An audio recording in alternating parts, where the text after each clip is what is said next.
Ramazonda suhursiz qolishning hukmi. Savol: Assalomu alaykum. Ramazonda sahar uxlab qolib, tong otib bo'lgandan keyin suhurlik yemay ro'zaga niyat qilish to'g'ri bo'lamdi yoki qazosini tutish kerakmi? Javob: Va alaykum assalom va rahmatullohi va barakatuh. Barliq hamd sanolar Janobi Allohga bo'lsin. Durud va salomlar payg'ambarimizga, u zotning oila tavobatlariga, ashablariga va u zotga toki qiyomatgacha ergashganlarga bo'lsin. Suhurga uyg'onolmaslik odatda ko'p yuz beradi. Jamiyatimiz kishilarida suhurlik yemay qolsa ro'za hisob bo'lmaydi degan xato tushuncha mavjud. Ular qarmoqqa suhurlikni ro'zaning sharti deb tushunib olgandek qiladi. Amaliyotda suhurlik yeyishning hukmi sunnat, shart emas. Qozi Iyaz barliq fuqarolar birdek ijmo qildiki, suhurlik yeyish mustahab, vojib emas degan. Imom Ibn al-Munzirmo mustahabligiga ijmo borligini aytgan. Haq Taala aytadi: Taki sizlarga tangning oq yepi qora yepidan ayrilganga, ya'ni tang yo'rg'anga qadar yanglar ichinglar. Baqara surasi 187-oyat. Bu oyatda Alloh taolo tang yo'rg'anga qadar yeb ichishni muboh qilgan. Rasululloh sallallohu alayhi vasallam suhurlik yeyishga buyurgan va suhurlikda barakat borligini, uning islom ummatini ahli kitobdan ayiradigan belgi ekanligini bayon qilgan.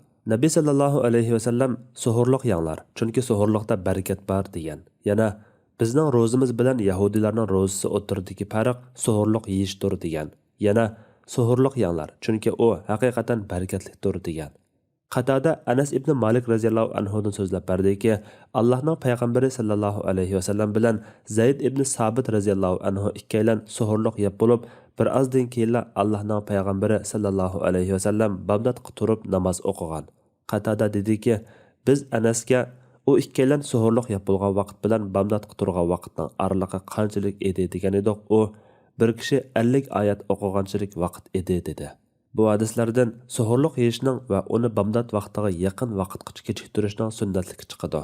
Shundoq bo'lg'achqa bir kim kechicha o'yg'oq turibmi suhurlik yemasa, ro'za tutish niyati bo'lgandan keyin u kun patqucha ro'za tutsa, ro'zasi to'g'ri bo'laverdi. Bu kunning qazosi kelmaydi, faqatla sunnatni tark qilgan bo'ladi.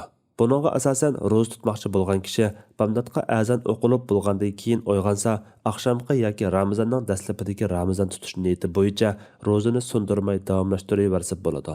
Suhurlik yemay qolganligi ro'zaga ta'sir yetkazmaydi, chunki suhurlik yeyish ro'zaning sharti emas.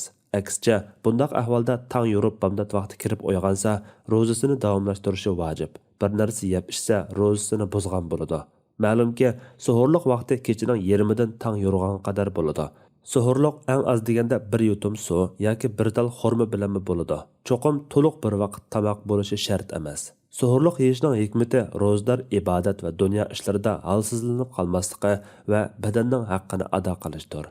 Olimlar bu barakatni bir qancha turlik deb izohlagan. Birinchi, bir yutum suv yoki bir tal xurma chaqliq ozg'ina yemak ichmak bilan suhurlik yegan taqdirda uningga barakat berilib ro'za tutishga, kunduzi ishlashga, jismining sog'lom bo'lishiga yordami zo'r bo'ladi.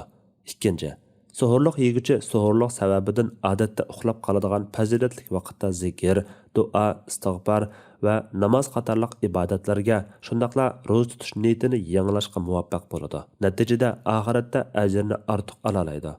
Ahli kitobga zid ish qilib, sunnatni tutishning o'zimi ajrni ziyoda qiladi. Bu yerda shuni ta'kidlash kerakki, ro'zani boshlash vaqti azonga bog'liq emas, balki tong yo'rishga bog'liq. Haq Taolo toki sizlarga tangning oq yepi qora yepidan ayrilganga, ya'ni tong yo'rg'anga qadar yanglar ichinglar degan. Agar muazzin azonni tong yo'rg'anda to'lasa, azonni anglagan hamon suhurlikni to'xtatish lozim. Agar azonni tong yo'rishdan burun to'laydigan bo'lsa, azonni anglasimi tong yo'rg'uvchi yeb ichsa bo'ladi. Agar tong yo'rdimi, yo'rmadimi shak qilib qolsa, jazmlashtiruvgacha yeb ichsa bo'ladi. Ba'zi olimlar ehtiyotchilik bilan ish tutadi degan. Niyat masalasiga kelsak, Ramazon oyida musulmon kishi Ramazonni birinchi kunidan tartib to'liq tutishni niyat qiladigan bo'lg'achqa, har kechasi niyatni yanglamasimi bo'ladi. Faqatla bir kishi safar yoki kasallik sababidan ro'za tutmay kelayotgan bo'lsa, ro'za tutay desa, kechadan niyat qilishi lozim bo'ladi. Suhurga uyg'onolmay qolgan ahvolda oqshomga niyati hisob bo'ladi. Albatta, niyatni dilida qiladi, og'zaki qilib yurmaydi. Buningga asosan, asrdan keyin uxlab qolib, tong yurgandan keyin uyg'ongan bo'lsa, ro'zasi to'g'ri bo'ladi. Allah eng to'g'risini bilguchidir. Fatvoda Doktor Abdul Aziz rahmatulloh. Fatvolar majmuasi 2-tom, 41-numurliq fatvo.